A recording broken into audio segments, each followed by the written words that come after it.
Hello and welcome to the Carbon Flow podcast, brought to you by VQuest. My name is Barry Lynch, co-founder of VQuest, an intuitive, design-integrated carbon management tool for architects, engineers and contractors.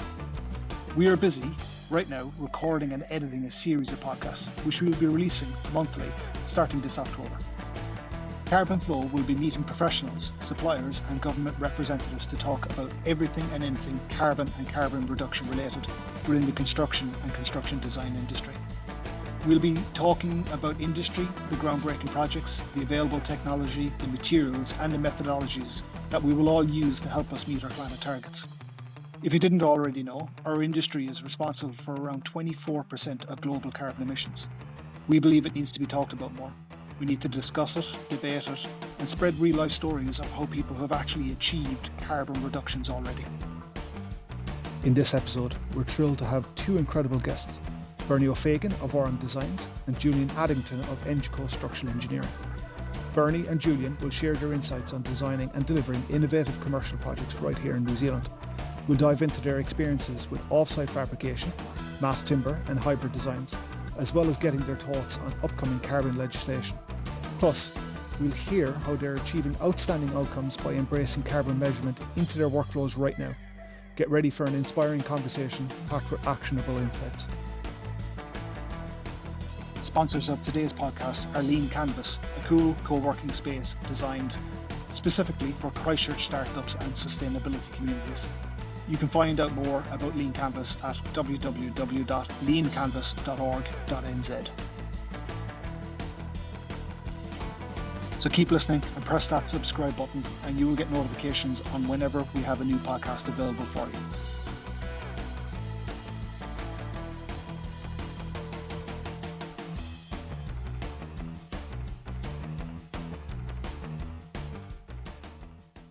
Welcome everybody to the Carbon Flow podcast. We're here at the Dark Matter Studios in Lean Canvas in Christchurch, and I'm here today to talk about anything carbon and anything construction with Bernie O'Fagan from RM Designs and with Julian Addington from Engco. Guys, if you want to just introduce yourselves, tell us a little bit about yourselves and I guess, some personal touches, something maybe people don't know about you. Yeah? Oh, I think you should go first, fresh from climbing Mount Aspiring, Julian. Nice. It's a bit of one of the passions, but I'm a structural engineer, born and bred in Canterbury, on a farm, and then moved to the big smoke, and Christchurch, studied here, worked here, lived through the 10,000 or more earthquakes, which kind of shaped my career in structural engineering, and I helped lead a team at Engco. We're now 55. With nice. A real focus on Te Waipounamu, the South Island, although we've got projects all over New Zealand. Awesome. Mass timber's been a passion ever since it arrived in New Zealand. Nice. Yeah. So you were involved from the very beginning then? We both were. Yeah. Nice. That's how we really connected, right? Yeah, that's how we met. Yeah. Okay. So it's ended up now. So what was the first project? Beeley Lodge. Really? Okay. Yeah. It was sort of the first of many things, right? Yes. It's kind of first. Yeah. At the time here in New Zealand, from our understanding, it was kind of the first commercial. Fire hadn't really been resolved. Acoustics hadn't really been resolved. Yeah. We were pretty confident in the structure, but that hadn't been through the consenting process. So there's a lot of lessons, right? Yeah. I think a lot of those are still being figured out. You know what I mean? A lot it's progressed a hell of a lot, but there's still some things that need to be figured out with all construction, but mass timber as well. Comparatively, looking back there, it was kind of So we sort of had our default there was that we would have had to line everything, and we'd really wanted to see the timber. But where that relationship started, we drew that job in containers. And then we sorted out Vietnam, wasn't it? Yeah. And then we went risk and reward, trying to include, it was a backpackers hostel. Just in behind the Spates Ale House on Beeley Lodge. Another one, yeah. Yeah. And we kind of went, the risk and reward was tough for the client and the local contractor. That's in relation to the containers, is it? Okay. Yeah.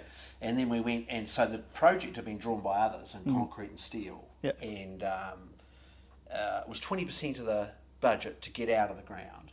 We got out of the ground with engineered timber for 7.5% Yeah, okay. to 8% of the budget, and we suddenly went like, wow, Yeah. like, you know, massive benefits. We just had a project on the Gold Coast where same thing. On the Gold Coast, they tend to just build out of concrete. And same thing, they asked us to go look at, see what the carbon and weight reduction. They didn't care about the cost specifically. Yeah. They were saying the carbon and the weight of the building to see what impacts it would actually have, you know. Yeah. And I think the weight reduction difference between a concrete building and a full mass timber building was the equivalent of 1.5 Boeing 747s off the weight of the building. And it made a huge impact on their building. You know? What was the budget difference on that? Because that was one of the key tipping points, wasn't it? Oh, that project wouldn't have worked, and we've had several since. Yeah. You know, like, and you know, one of the places you sort of start with it is the quality of the ground. You know, the worse the ground is, the better you're suited to. So the major driver for the first mass timber project in New Zealand was actually the weight of the building. It wasn't sustainability, it wasn't the biophilic design, it was none of that, it was just what can we make work on the site. Exactly. It was a complete bog on that site. Like the video of the piles, they hardly even need to vibrate them. Just they held them up and they sank into the ground until they found something reasonably solid. So it was the perfect site for sort of proving that mass timber. And I think we're like the mass part of it is a part, or the weight of it is a thing that is overlooked by a lot of people. You know, when we were first working in mass timber buildings, a lot of the engineers would say, look, there's going to be a mass reduction, we don't know what it is yet, so we don't know what the impact on the foundations are. You know, and as a quantity surveyor background, it was kind of hard to understand what that actually meant, you know, and a lot of that was lost in translation because you don't get to design it twice, you don't get to price that building twice, so it's hard to actually see the impacts of it, you know, even though the impacts are real and they're there. You know? We had a building on the North Island middle of last year where it had been designed in steel and concrete, till panel envelope and a structure steel frame with concrete upper floors. And we basically ran an analysis for that, and we converted it to a hybrid design where it was a structure steel frame, CLT floors, and a combination of CLT and CLT where they were already cladding, and lightweight timber frame in other areas. The mass reduction on that building resulted in them being able to go 2 floors higher and remove the 16-meter deep piles underneath the ground. You know what I mean? So it was substantial. You know, so mass is a fairly big consideration. You know, if you got bad ground, you should definitely be looking at mass timber. Oh and that's so that's sort of where that started in 2013, and we'd been RM architectural designers. We started in '97. We sort of we were interiors for 7 or 8 years, a lot of hospitality, so a lot of collaboration, like 50 odd trades in hospo, so you have to talk to each other. So when we sort of moved into architecture 06, 07, and we were kind of sweetly geared up, weren't we? I think that experience that you had in the hospo just translated beautifully into offsite manufacturing and mass timber. That ability to coordinate and understand what's required, the level of detail that's required, and the number of people that needs to be coordinated. I think that's been one of the key differentiators, I think, between what you've been doing in leading these projects and what others have tried.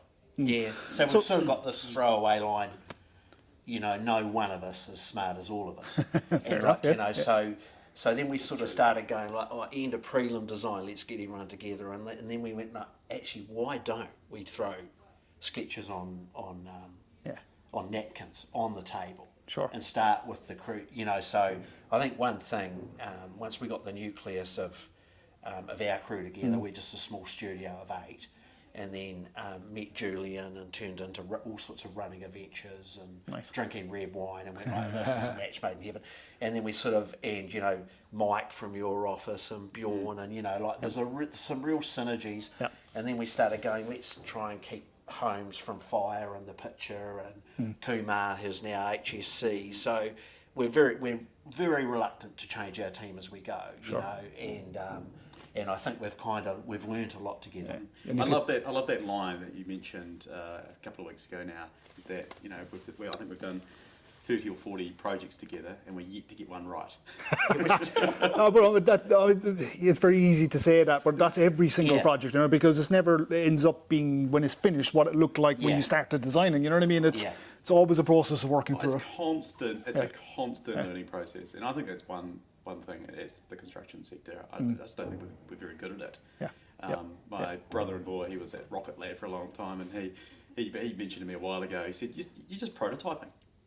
You're constantly prototyping. Yeah. Every single project that you do is different, and we have to sort that out." as an industry, Definitely. And so we've been trying to, keep the team together, learn, take learnings from one project That's nice. to another. Yeah. I think until we can really start to, standardise certain things. Yeah, and recording the good outcomes as well as the bad outcomes, and that's, it's kind of one of the things we do at VQuest or the way we explain it is that data is going to change the way we actually build. You know what I mean? If you can embed data into what you're doing, well, then you're going to get a better result, because if we keep reinventing it and creating new data without actually learning from it, well, then, we're just going to keep making the same mistakes or variants of the same mistakes over and over again. So that the Beely Backpackers' major driver on that was mass, right? Or building weight, right?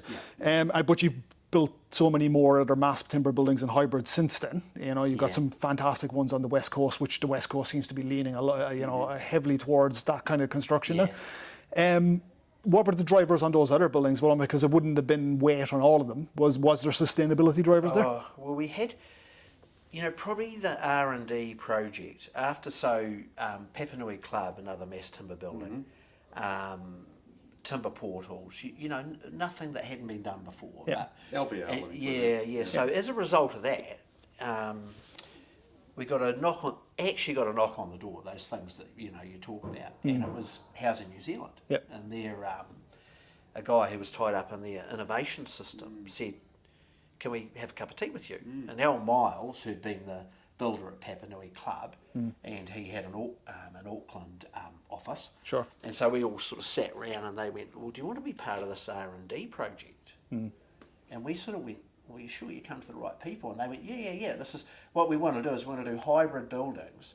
And where that one started was, there was 12 or 13 projects inside the R&D process that we signed an MOU for, so we could all share the IP.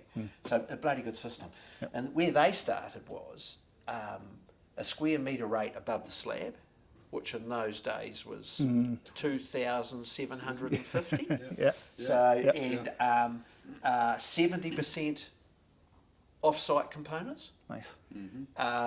So that went to pods and hybrids. So some mass CLT, but also is it too much fibre? Can we use stick frame in some of these things? What does that mean? They were all 3-level walk-ups. So we learned a truckload during that process, I think. Yeah, massive, yeah. And the idea was it was about 20 metrics, weren't there? Yeah. And the idea was to measure the various metrics, and they were going to compare them against their, business as normal. So everything from, number of truck movements to the, I think they surveyed the people on site about their, their enjoyment and the noise and the workability. I think they measured some social factors. They did. Measured, waste was a big one. A lot of waste off-site. Zero waste sites. Tradies number of visits to site, conventional concrete and steel versus mass timber hybrids. And a lot of that was, we used 4 suppliers of bathroom pods on different projects.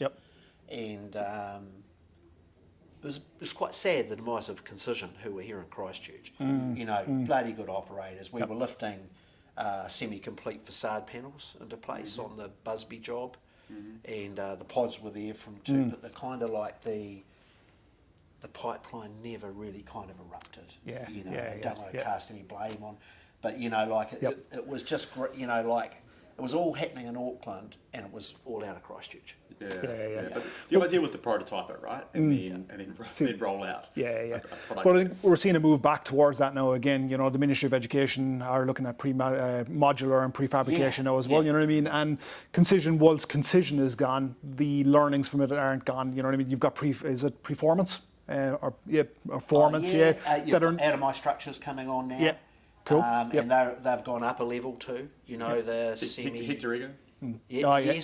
So he's doing the panels. Yeah. So at the time for Kangaroo Housing New Zealand, was the driver speed, or was it just testing new technology, or was it sustainability? What were they actually measuring? You know, were they measuring any of those things? Yeah, they were, and like all of those were factors. But more or less, what they were looking to do was what would happen when they lighten buildings. What would happen in the speed of putting them together? Would there be less percentage of the budget spent in P&G? Right. You know what would so there were a heap of factors that they were interested in that time. Yeah. And mass timber definitely has that speed element to it. You know, so your P&G should be lower because you're on site for less time. You need a crane for less time. You need that supervision for less time. Has a knock-on effect. You know what I mean? And I think a lot of mass timber buildings aren't assessed properly because those metrics aren't there. That data isn't being leveraged by quantity surveyors and project managers, you know, and it's not being recorded properly and then not leveraged into the next project, you know. So again, at VQuest, that's something we're trying to solve, some of that data, you know what I mean, and just making it readable and usable, you know. It's really hard to look into it, and which takes us probably on to ECI.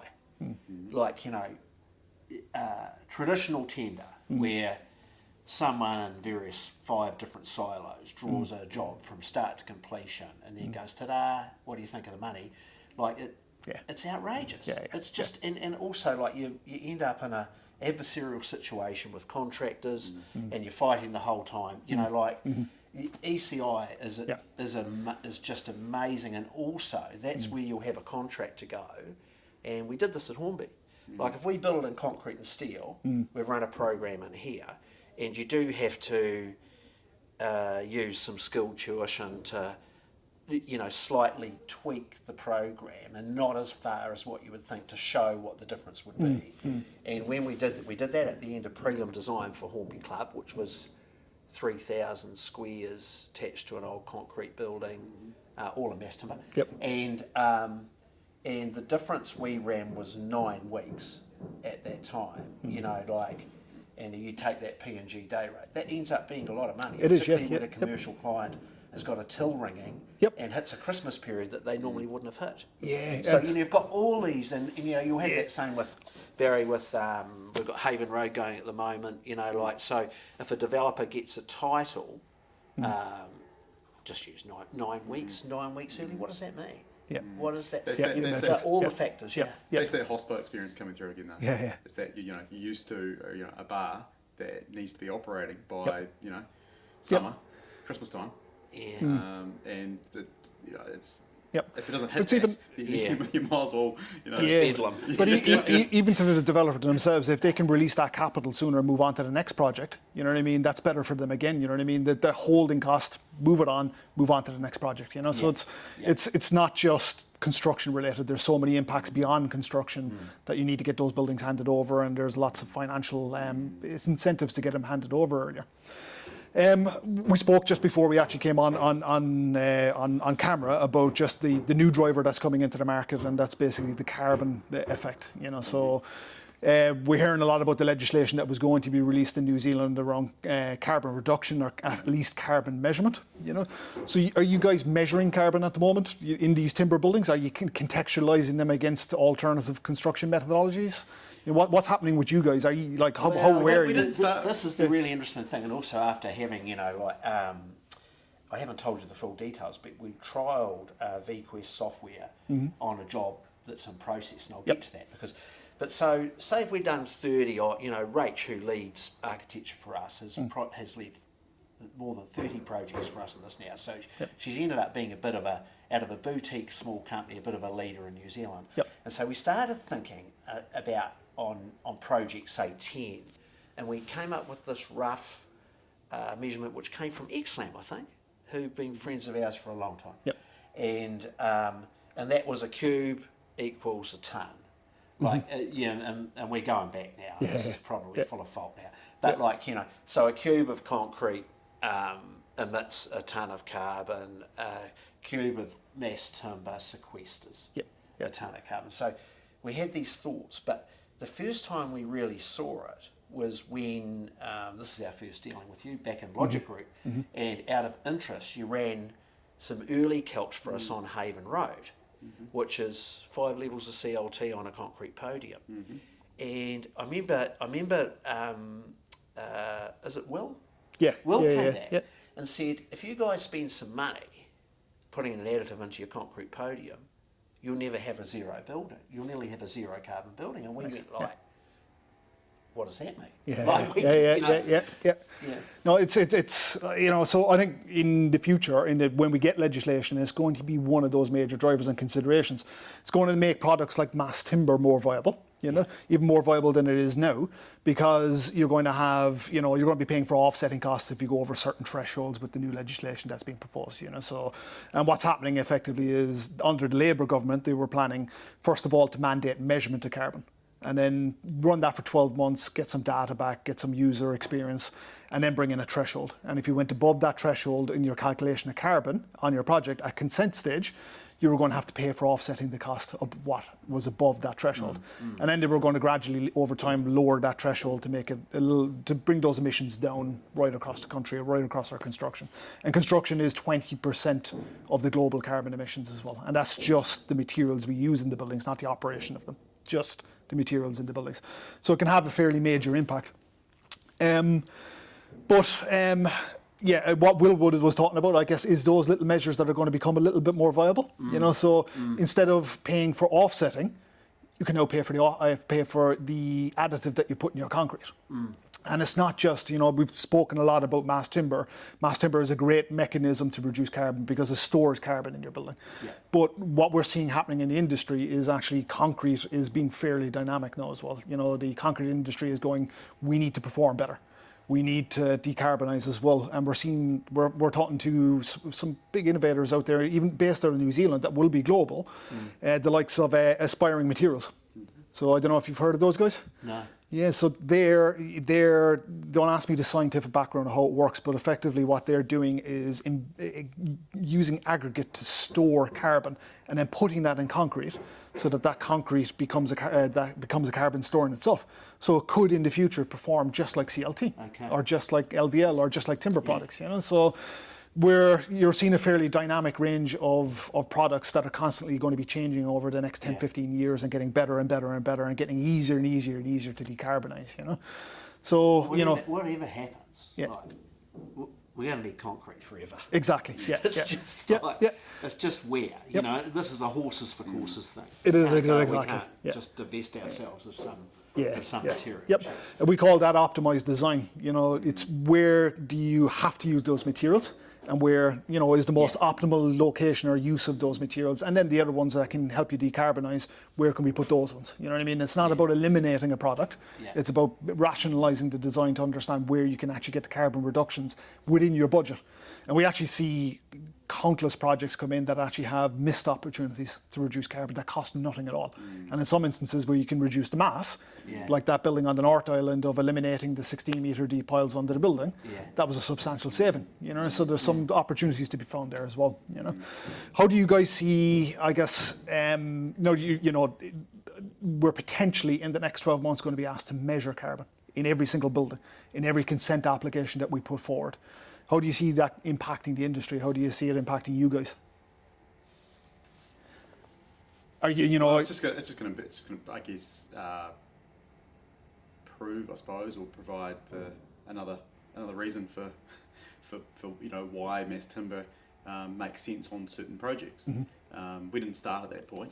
I think we started with, we had a feeling, of course, that it's great to use, say, New Zealand timber and the trees that we grow here, and we're passionate about the outdoors, and it made sense, but we weren't actually actively measuring the carbon 10 years ago. But now that's effectively legislation's catching up, maybe, and that I don't think it's really changed a whole lot. We've always been of the mindset, you've already touched on it, that use the right product in the right setting, and I think it's one area where the timber industry might have struggled in the past, is that trying to shoehorn timber into situations that just really don't make sense. Hybrid structures are where it's at. That's where we started. That's where we've always been.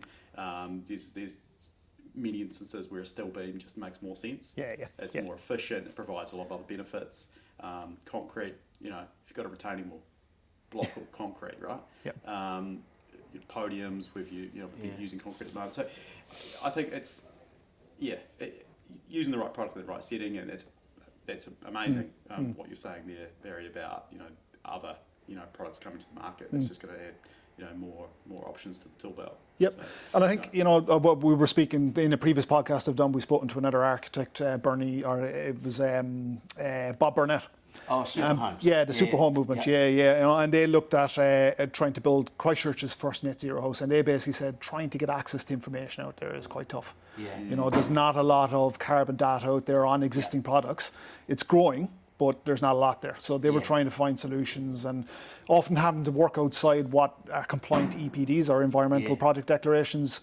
They haven't been approved yet, but the manufacturer is saying that they're low carbon, you know what I mean? And they've got the EPD, it's just not been approved yet.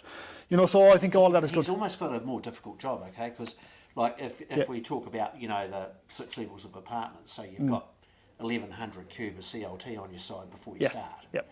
So that's a big advantage. But on the legislation when it hits and the counting, I've got a couple of thoughts. The first one is, if you're not working together now, you'll have to be. Yes. Yeah. Because you can't have engineers throw a whole lot of products at you that then is left on the architectural designers, architects or designers' desk, trying to work out how to reduce any imposed penalties. Part of it, if I've read off, to try and make your project work. Not a good way to start when everything is already starting from concept, prelim, develop, design. Like anyone who's got any sense has got an eye on the money right from the start. So you need to know from the start. So if that's going to be, and my third bit of that is the bureaucracy of it worries me a bit, because we have all, and that comes from a team who are already sitting in probably the right place. But we're already, when you're talking about bureaucracy, you're talking about compliance pathways that are already difficult. So another. And it's already hard enough, isn't it? So I'm already, for example, we're working on Papakāinga housing at Arahu Marae for Ngāti Waiwai at the moment. Now the first parcel of that, we're in resource consent, and we're getting there. The TTPP over on the coast allows for Papakāinga housing associated with maraes, so that's great. But then the land associated with that has now been fast tracked, and and we immediately go, wow, we better start paying attention to that, and so maybe carbon counting falls into that. Absolutely, yeah. But I think it's got to be made easy. You know what I mean? Yeah. If they're going to bring in a new level of compliance, there's got to be some level of ease of bringing that in. I think there needs to be more education to begin with, because I don't think people are talking about how you even calculate carbon. Yeah. And I think there needs to be some education out there as to, I guess, the tools that are available, but also the actual process of measuring carbon. And that's only the start of it. Measuring carbon is great. It's a fantastic first start. You could do something when you have a measurement, but you actually need to manage carbon right through the design process, which is what you were talking about. Bringing the engineer, bringing the architect together, bringing the contractor together on an ECI, bringing even the mechanical and electrical engineers in for the operational of the system of the building. All of that, bringing it all into one to actually measure and then start managing carbon. So I think. See, and if you and those who have given that a go by default or otherwise in the past, so. Do you remember the process we had at Hornby Club is a good one. So, we spoke about that program before, but back inside there, because the client was driving sustainability issues, and, they didn't even know, I don't think, fantastic client, didn't even know mass timber existed. But our mind we just went, they want a mass timber building, they just haven't asked for it. So when we went down that sustainability side of it, we got to design the building to prelim stage of both concrete and steel and mass timber, and then we sat down with Kingston's, and we went and we broke out the money, and we had to work out what we had on both sides. And for example, you can see the timber feet. We didn't need a suspended ceiling. We were going to show that off, and so on, in a big atrium situation, 2-story building. So that process took us working closely with the contractor 8 weeks. Now, on a job that we sat down with Rach and Julian and a few others, running VQuest software for the first time that you kindly trialled to us. Now, we did that on a project we can't name yet because there's some confidentiality around it, but like concrete and steel versus mass timber. And the reason it hadn't occurred to us was because we wanted to stay on the boundary, but we decided to come off the boundary, and we just went like, wow, that was 8 weeks work in 2 hours. Now, it's the inception of it. So then, if you wanted to be incredibly prudent, you now know, do you go down your 8 weeks now or not? But at least you've got a decision, okay? And you've got a feel for where you're going. And then, of course, what popped out at the bottom was the, was it 80 tonne of carbon we sequestered or something? And substantial. And that just sort of came out in the middle. So the rest of the data we were really interested in, and then we went like, oh, it counted that for us. So important, because that's a what I was saying. Project. It's a government project. Okay, so they're really they've got a mandate. But for Hornby, it wasn't actually the carbon saving that tipped that building into mass timber, right? It was the budget. And the speed of construction. Correct me if I'm wrong, but the two sort of key. There was other factors. Key factors. And the biophilic, and that building is incredible to walk into. You've probably heard Laura from our office, who runs Creative, present on New Zealand artificial limbs, and if in health and wellness, it's just superb. It's proven. It's proven that it has a major effect. And can you imagine implementing that? And a lot of aged care is implementing it, but can you imagine integrating it fully into aged care? It'd make massive impacts. And the science behind it is already proven of biophilic design and the actual happiness of people inside those buildings. So it is good.